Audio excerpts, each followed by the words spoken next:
আদম আলাইহিস সালাম এবং হাওয়া আলাইহিস সালাম সারা পৃথিবীর জমিনে আর কেউ ছিল না। পৃথিবীর জমিনে কি ছিল না? হযরত আদম আলাইহিস সালাম এবং হাওয়া আলাইহিস সালাম থেকে যত সন্তান দুনিয়াতে আসলো, এক গর্ভের মেয়ে আরেক গর্ভের ছেলের সাথে আল্লাহ রাব্বুল আলামিনের হুকুম অনুযায়ী শরীয়তে আদম অনুপাতে তাদের বিবাহ বন্ধ হতো। মুসলমান ভাইরা আমার, প্রত্যেকটা মানুষের ছিল শত্রু শয়তান। শয়তান এমন শত্রু মানুষের সাথে লাগাই আছে, কখনো যেন মানুষ ভালো কোনো কাজ করতে না পারে, মন্দ কাজ করে সে জাহান্নামের ঠিকানায় চলে যায়, তার চিরস্থায়ী জাহান্নাম তার ঠিকানা হয়ে যায়। এটা হলো শয়তানের একটা সূক্ষ্ম চক্রান্ত। আসমানের জমিনে আল্লাহ রাব্বুল আলামিন বান্দাদের মধ্য থেকে হযরত আদম আলাইহিস সালামের দুই সন্তান হাবিল এবং কাবিলের মধ্যে শয়তানের একটা সূক্ষ্ম চক্রান্ত দিয়ে দিল, যে চক্রান্তের কারণে হাবিল এবং কাবিল এই দুইজনের মাঝে একটা দ্বন্দ্ব, যে দ্বন্দ্ব নিরসনের জন্য শরীয়তে আদম আলাইহিস সালামের মাঝে হযরত আদম আলাইহিস সালাম তাদের উভয়কে কুরবানি করার জন্য বলল। একজন কৃষি কাজ করত, তার কৃষির পণ্য থেকে তারা সে কি করলো, কুরবানির জন্য নিয়োগ করলো। কৃষি পণ্য গুলোকে একটা নির্ধারিত জায়গায় রাখলো, আরেকজনে দুধবা আসলো। আল্লাহ পেশ করলো। আগের সময়ের কুরবানি কবুলের একটা ধারা সৃষ্টি ছিল, যে কুরবানিটাকে একটা পাহাড়ের উপরে রেখে দেওয়া হবে, আর ওই রেখে দেওয়া কুরবানিকে আসমান থেকে আসে যে আগুনটা জ্বালিয়ে ভস্ম করে দিবে, বোঝা যাবে তার কুরবানিটা কবুল হয়েছে।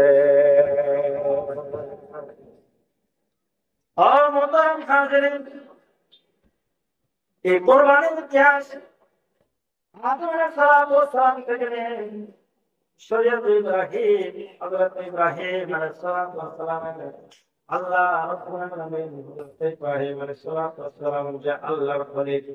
ইব্রাহিম আলাইহিস সালাম আল্লাহকে ভালোবাসেন। কেমন ভালোবাসেন? ভালোবাসার মাঝে আর দ্বিতীয় জীবন বোঝার না থাকে। এই জন্য ইব্রাহিম আলাইহিস সালাম থেকে আল্লাহ যতগুলো বড় বড় পরীক্ষা নিয়েছিলেন, তার মধ্যে থেকে একটা পরীক্ষা ছিল সন্তান ইসমাঈল আলাইহিস সালামকে কুরবানি করা। মোহতারাম হাজিরিন, জানোয়ার দিয়ে আল্লাহর রাস্তায় দিয়ে কুরবানি হয়ে যাওয়া আর নিজের জানকে আল্লাহর রাস্তায় কুরবানি করা, নিজের প্রিয় বস্তুকে আল্লাহর রাস্তায় কুরবানি করা, এটা হযরত ইব্রাহিম আলাইহিস সালাম মানব শিক্ষা। মোহতারাম হাজিরিন, আপনাকে আমাকে বুঝতে হবে। আমার জানের যে মহব্বত, ওই জানের মহব্বতকে কুরবানি করতে হবে। দিনের কাছে জানের মহব্বতকে কুরবানি করে দিতে হবে। আপনি আমি মহব্বত করে বন্ধু, ওই ছেলের সন্তানের মহব্বতকে আল্লাহ মহব্বতের কাছে কুরবানি দিতে হবে। যে ধন সম্পদ আল্লাহ রাব্বুল আলামিন দিয়েছেন, আল্লাহ রাব্বুল আলামিনের মহব্বতে আল্লাহ রাব্বুল আলামিনের দেওয়া ধন আর সম্পদগুলোকে আপনাকে আল্লাহর জন্য ব্যয় করে দিতে হবে। এটা হলো কুরবানি। প্রত্যেক জমানায় তাদের সময় দিয়ে অর্থ দিয়ে কুরবানি করে আসছে। এই জেলার উপজেলার দুনিয়ার যুব সমাজের উদ্যোগের যে কুরবানি, ওটাও কিন্তু একটা বড় কুরবানি। সময় দিয়ে মুসলমান ভাইদের কাছে কোরআনের মাহফিলের উপহার দেওয়ার জন্য তারা চাচ্ছে। হতভাগা মুসলমান, কখনকার মুসলমান দিনের আলোচনা হয় বাজারে 40 জনের দোকান পাশে আসতে দেয়। হতভাগা মুসলমান, মুসলিম তুমি সামনে যত বেড়েছ পিছনে পড়েছে যত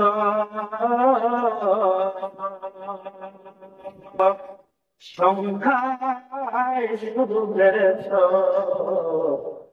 গরু ছাগলের মতো। সামনে 100 বছর সামনের প্ল্যান প্রোগ্রাম করতে যায় নিজের ইনসানিয়তকে নষ্ট করে দিয়েছি রে বন্ধু। আজকে আমরা মানুষত্বকে নষ্ট করে দিয়েছি, আল্লাহর ইবাদত বন্দেগি করতে হবে এটাকে ছেড়ে দিয়েছি, নফসের গোলাম হয়ে আছে। নফস আমার চাই গুনাহ কাজ করার জন্য, গুনাহ কাজে আপনি আর আমি নষ্ট করেছি রে বন্ধু। আজকে নফসের গোলাম হয়ে নিজের জিন্দেগিটাকে আপনি আর নষ্ট করে দিয়েছি। হাতে ধরে করে মুসলমান ভাইরা আমার, কপাল করা মুসলমান, দুনিয়াতে আপনাকে আমাকে আল্লাহ পাঠাইবে।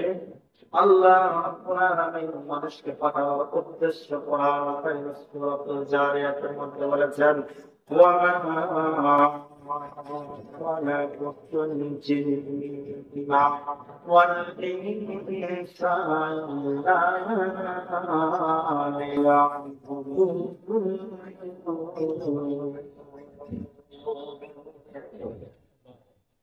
कलिया जंग खुद में मुस्तफा दंदास के है शरीयत तरीका हम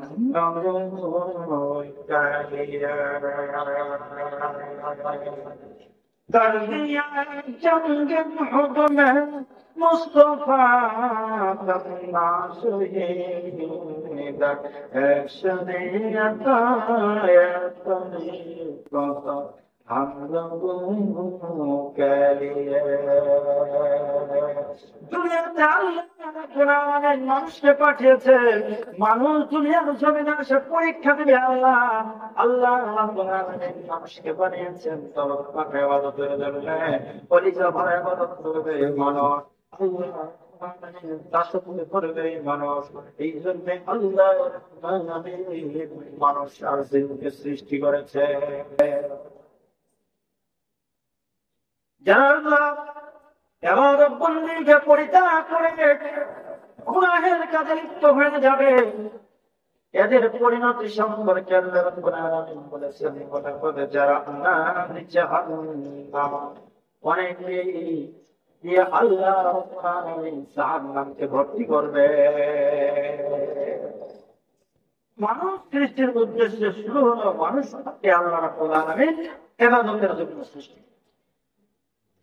যখন মানুষ আল্লাহর ইবাদত বন্দেগি ছেড়ে দিবে, মানুষ আল্লাহর ইবাদত বন্দেগিকে যখন পরিত্যাগ করবে, আল্লাহর দাসত্ব আর গোলামীকে পরিত্যাগ করবে, মন চাই জিন্দেগিতে চলবে, রব চাই জিন্দেগিকে ছেড়ে দিবে, তো শেষ পরিণতি আল্লাহ রাব্বুল আলামিন তার জন্য জাহান্নাম। আর মুসলমান ভাইরা আমার, আল্লাহ রাব্বুল আলামিন জাহান্নামে দেওয়ার জন্য কোরআনুল কারীমকে আপনাকে আমাকে দেননি। আল্লাহ রাব্বুল আলামিন আমাকে জান্নাতে দেওয়ার জন্য আপনার আমার পয়গম্বরের উপর কোরআনুল কারীমকে নাযিল করেছে। যে কোরআনুল কারীম মানুষের হেদায়েতের বার্তা নিয়ে এসেছে, যে কোরআনুল কারীম আল্লাহ রাব্বুল আলামিনের পক্ষ থেকে প্রেরিত একটা চিঠি। আল্লাহ রাব্বুল আলামিন মানুষকে সবচেয়ে বেশি ভালোবাসে, সবচেয়ে বেশি মহব্বত করে। বিদায় মানুষ এত গুনাহ করার পরেও যখন আল্লাহ রাব্বুল আলামিনের কাছে হাজির হয়ে গুনাহের মাফ করবে, আল্লাহ রাব্বুল আলামিন বান্দার জীবনের সমস্ত গুনাহগুলো মাফ করে দিবে। আল্লাহ রাব্বুল আলামিন মানুষকে জাহান্নামে দেওয়ার জন্য পয়গম্বর তাদের কাছে পাঠাননি। মানুষের কাছে পয়গম্বর পাঠানোর উদ্দেশ্য হলো পয়গম্বররা বিপদগামী মানুষকে আল্লাহ ডাকবে, এটাই হলো পয়গম্বর পাঠানোর উদ্দেশ্য। যারা আল্লাহ থেকে বিমুখ চলে, দুনিয়ার সাথে সম্পর্ক কায়েম করে ফেলেছে, আল্লাহর হুকুম পালন করে না, আল্লাহর কথাকে তাদের ভালো লাগে না, এমন আল্লাহ মানুষদের কানে কথা পৌঁছে দেওয়ার জন্য আল্লাহ রাব্বুল আলামিন পয়গম্বরদেরকে পাঠিয়েছে। যাদের থেকে যত দিনের খাদ্য আল্লাহ নিতে চান তাদেরকে দুনিয়াতে তত বেশি পরীক্ষা ফেলে।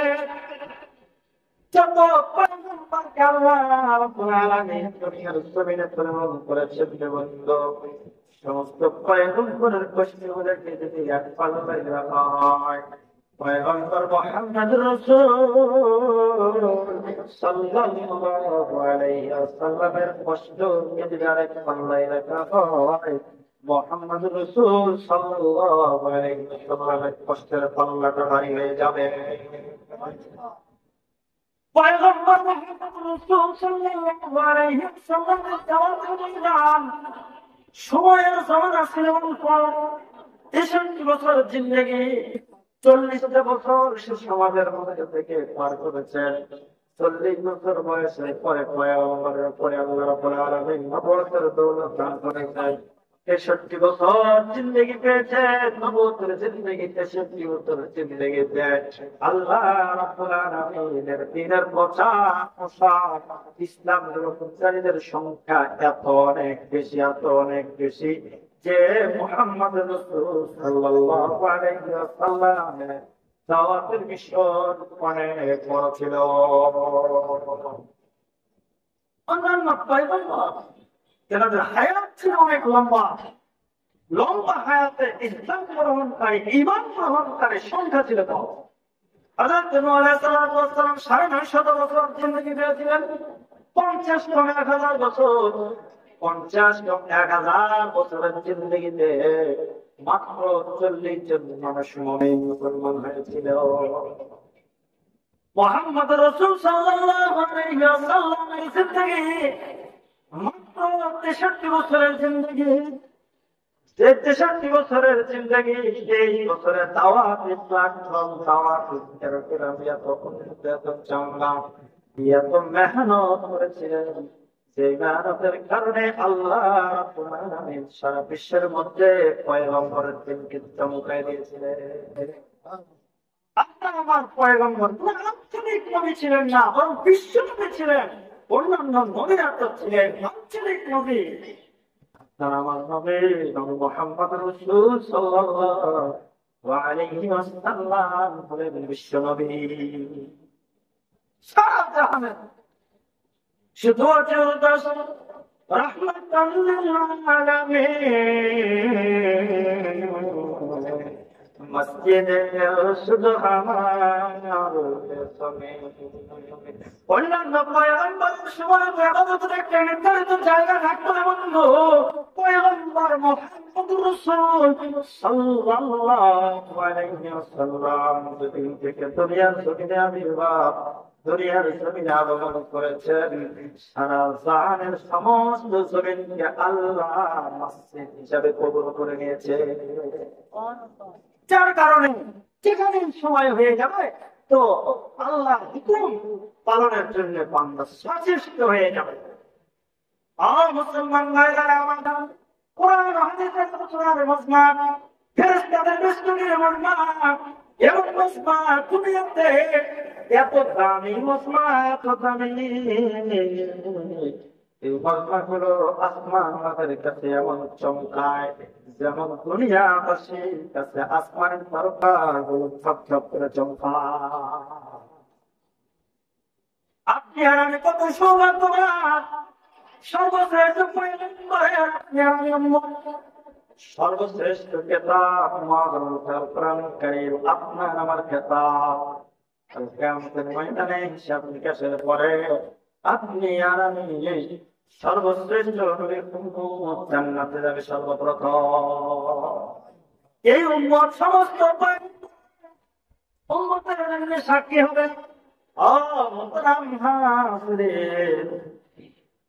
পয়গম্বর মুহাম্মদ রাসূল সাল্লাল্লাহু আলাইহি ওয়াসাল্লামের ঘোষণা যে আমার উম্মতের উলামায়ে কিরাম বনী ইসরাঈলের নবীদের সমতুল্য।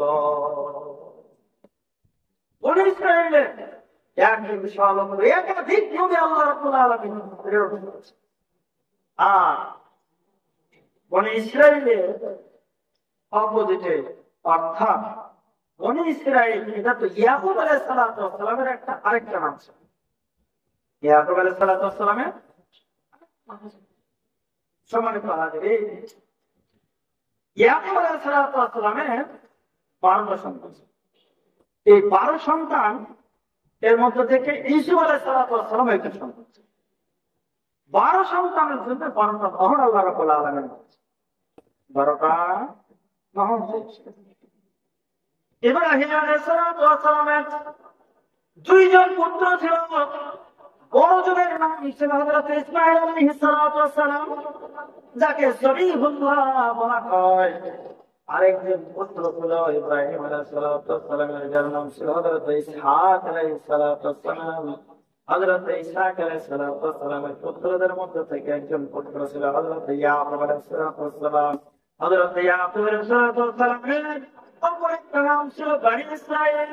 দুনিয়াতে রাসূলুল্লাহ হযরত ইসহাক আলাইহিস সালাতু ওয়াস সালামের বংশ থেকে বনী ইসরাঈল থেকে অনেক নবী আগমন করেছেন, কিন্তু ইসমাঈল আলাইহিস সালাতু ওয়াস সালাম থেকে একজন মাত্রই তার পরের বংশ থেকে নবী আসছেন, যার নাম হলো মুহাম্মদ রাসূলুল্লাহ সাল্লাল্লাহু আলাইহি ওয়াসাল্লাম। এজন্য বলা হয় এক জবিহুল্লাহ হযরত ইসমাঈল আলাইহিস সালাম, এক জবিহুল্লাহ, আরেক জবিহুল্লাহ বলা হয় হযরত আব্দুল্লাহ। মুহাম্মদ রাসূল সাল্লাল্লাহু আলাইহি ওয়াসাল্লামের পিতাকে, যার কারণে মুহাম্মদ রাসূল সাল্লাল্লাহু আলাইহি ওয়াসাল্লামকে ইতিহাসের কিতাবে বলা হয় ইবনুস সাবিহাইন। সবখন এক বছর, সাবিহাইন হলো 2 বছর, অর্থাৎ 2 সবের সন্তান। প্রথম সবে ছিল হযরত ইসমাঈল সাবিহুল্লাহ। দ্বিতীয় সবিহুল্লাহর ইতিহাস হযরত আব্দুল্লাহ। একটা লম্বা ইতিহাস, একটা কি আছে লম্বা ইতিহাসের দুই একটা কথা বলি। আব্দুল্লাহর পিতা ছিলেন আব্দুল মুত্তালিব। আব্দুল্লাহর পিতা ছিলেন আব্দুল মুত্তালিব। আব্দুল মুত্তালিব এর যতগুলো সন্তান ছিল তার মধ্যে থেকে আব্দুল্লাহ একজন সন্তান ছিল, যিনি নবী মুহাম্মদ রাসূল সাল্লাল্লাহু আলাইহি ওয়াসাল্লামের পিতা। আব্দুল মুত্তালিব অনুরোধ করেছিল, আমার সন্তানের মধ্য থেকে আমি এক সন্তানকে আল্লাহর রাস্তায় কুরবানি করব, তবে করব। লটারিতে নাম দিতেছিল, বারবার নাম আসতেছিল আব্দুল্লাহ, বারবার নাম আসতেছিল না। প্রত্যেক নামের সাথে 100 করে আল্লাহর রাস্তায় কুরবানি। আবার নাম আসে আব্দুল্লাহ, আবার 100, আবার নাম আসে আবার 100 ভাবে করতে করতে অনেকগুলো আল্লাহর রাস্তায় কুরবানি করার পরে লোকের নাম এসেছে। এই তারিখে এই ঘটনা থেকে বলা হয় আরেক সবিহুল্লাহ আব্দুল্লাহর পুত্র আব্দুল মুত্তালিব আব্দুল্লাহ। আর আব্দুল্লাহর সন্তান নবী মুহাম্মদ রাসূল যুগশ্রেষ্ঠ এবং আখিরাতের কুল কায়নাতের পয়গম্বর মুহাম্মদ রাসূল সাল্লাল্লাহু আলাইহি ওয়াসাল্লাম। মুহাম্মদ রাসূল সাল্লাল্লাহু আলাইহি ওয়াসাল্লাম তিনি হলেন আরেকজন সবিহুল্লাহর সন্তান।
আমরা কেউ বিচলিত হবো না। জামাত ইনশাআল্লাহ 8:45 আরম্ভ হবে, মাঠেও জামাত হবে। আমরা কথা শুনতে থাকি ইনশাআল্লাহ।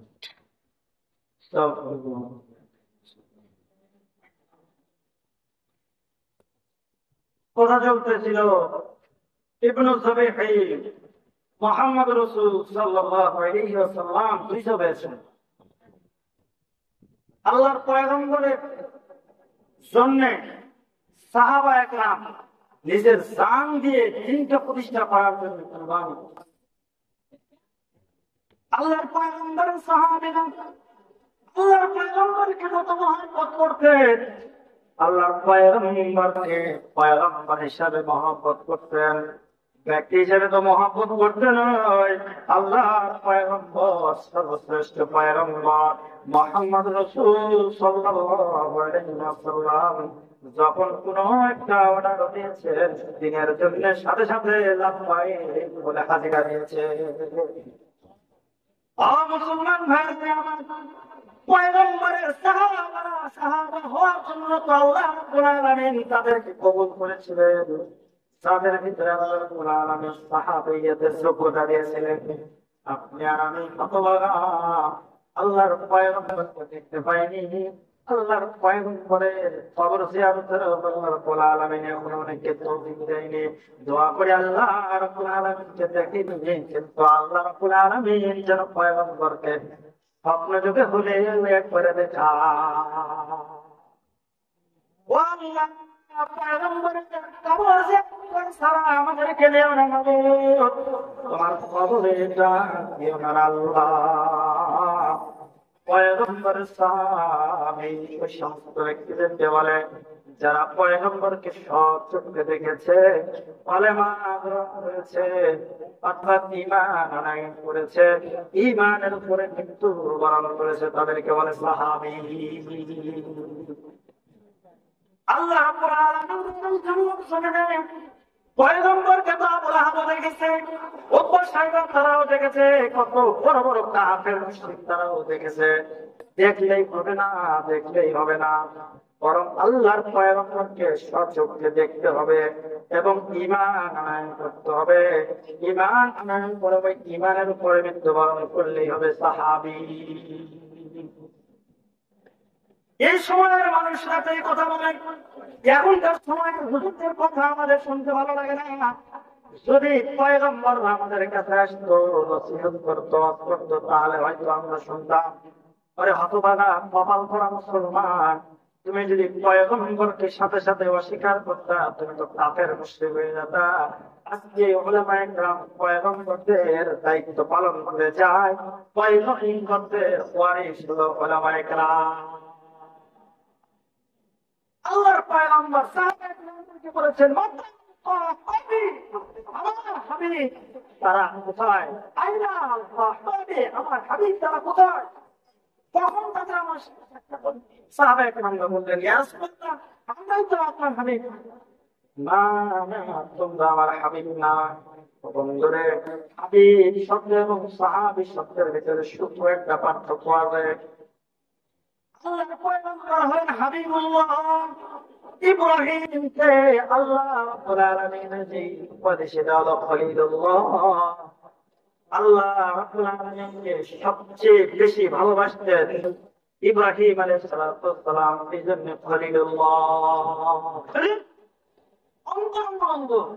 আর আল্লাহ রাব্বুল আলামিন পয়গম্বরকে সবচেয়ে বেশি ভালোবাসেন, এই জন্য বলে হাবিবুল্লাহ।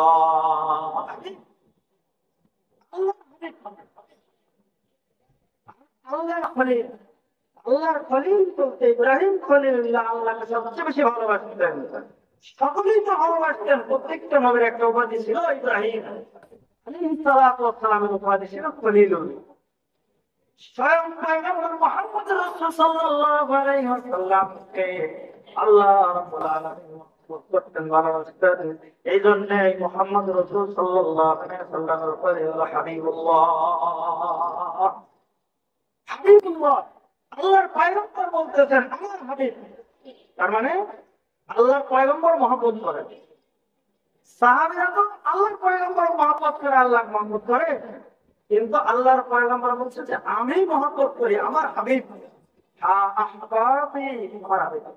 সাহাবায়ে কেরাম জিজ্ঞাসা করলেন, জিজ্ঞাসার উত্তরে আল্লাহর পয়গম্বর বলে আমার হাবিব হলো ওরা যারা আমাকে না দেখে আমাকে অনুসরণ করে। আমার হাবিব আল্লাহর পয়গম্বরের হাবিব তারা যারা আল্লাহর পয়গম্বরকে না দেখে পয়গম্বরের দ্বীনে শরীয়তকে গ্রহণ করেছে, পয়গম্বরের সুন্নাত অনুযায়ী চলতে পেরেছে, তারা আল্লাহর পয়গম্বরের। আল্লাহর পয়গম্বরের হাতে বানানো সাহাবায়ে কেরামের হাতে বানানো তাবেঈনরা, তাবেঈনদের হাতে বানানো তাদেরকে দেখে শিখেছেন তাবেঈনরা। এইভাবে করতে করতে ওই পর্যন্ত এসেছে উলামায়ে কেরাম, তারাও এরকম ভাবে দিনের প্রচার করে নিজের জান মাল সময়ের কুরবানি করে যাচ্ছে। এরকম কুরবানি করার মধ্যে একজন দিল্লির মধ্যে একজন পরমাত্মের ব্যক্তি ছিলেন খাজা কুতুবউদ্দিন কাদের রাহমাতুল্লাহ আলাইহি। নিজের সময় মানুষকে আল্লাহর জন্য কুরবানি করে দিয়ে নিজেকে আল্লাহর কাছে খুব দামি বানায় নিয়েছিলেন। যে দামি বানানোর কারণে সে ওসিয়ত করে দিয়েছিল যে খাজা কুতুবউদ্দিনের নামে একটা ভারত মহাদেশে মিনার দাঁড়িয়েছে, কুতুব মিনার।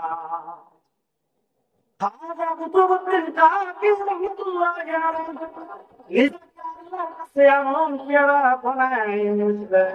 আল্লাহর হুকুমের এক সেকেন্ড তিনি লঙ্ঘন করতেন না। আল্লাহর হুকুমকে সত্যভাবে মেনে নিতেন, মেনে চলতেন। আল্লাহর ইবাদত যেভাবে করবে আল্লাহ তেমন ভাবে ইবাদত করার জন্য সবসময় প্রস্তুত থাকতেন। মৃত্যু আগ মুহূর্তে পরিবারের লোকদেরকে ওসিয়ত করলেন খাজা কুতুবউদ্দিন কাদের রাহমাতুল্লাহ আলাইহি আমার জানাজা পড়ানোর জন্য যাকে তাকে ইমামতির দায়িত্ব দিবেন আপনারা। আমার জানাজা এমন মানুষ পড়াবে যার ভিতরে চারটা শব্দ পাওয়া যাবে। যদি চারটা শব্দ বিদ্যমান থাকে এমন ব্যক্তি আমার জানাজা পড়াবে, নচেৎ আমার জানাজা তারা আমার লাশটাকে দাফন করে দিবে। তোমরা কি করুন দৃশ্যরায় খাজা কুতুবউদ্দিন কাদের রাহমাতুল্লাহ আলাইহি জানাজা পড়িয়া মাঠের মধ্যে লক্ষ লক্ষ মানুষ সাদা কুতুবুদ্দিনের জানাজা চোখে দেখি নাই, বাংলার জমিনে মুফতি আমিনের জানাজা অনেকেই দেখেছেন। বাংলার জমিনে আহমদ শফিক রহমাতুল্লাহ আলাইহির জানাজা আপনারা দেখেছেন। বাংলার জমিনে সুবাইর আহমদ আনসারী মৃত্যুবরণ করেছে, করোনার সময় তার জানাজা দেখেছেন। যেমন জানাজা দিয়ে আপনারা উপলব্ধি করে নেন, দিল্লির ওই ভারত উপমহাদেশের ব্যক্তি খাজা কুতুবুদ্দিন কাকি রহমাতুল্লাহ আলাইহির জানাজার এত অনেক মানুষ বেশি হয়েছিল। এলান করে এমন চার শব্দের কোন মানুষ আছে নাকি যে জানাজার মাঠে খাজা কুতুবুদ্দিনের জানাজার ইমামতি করবে?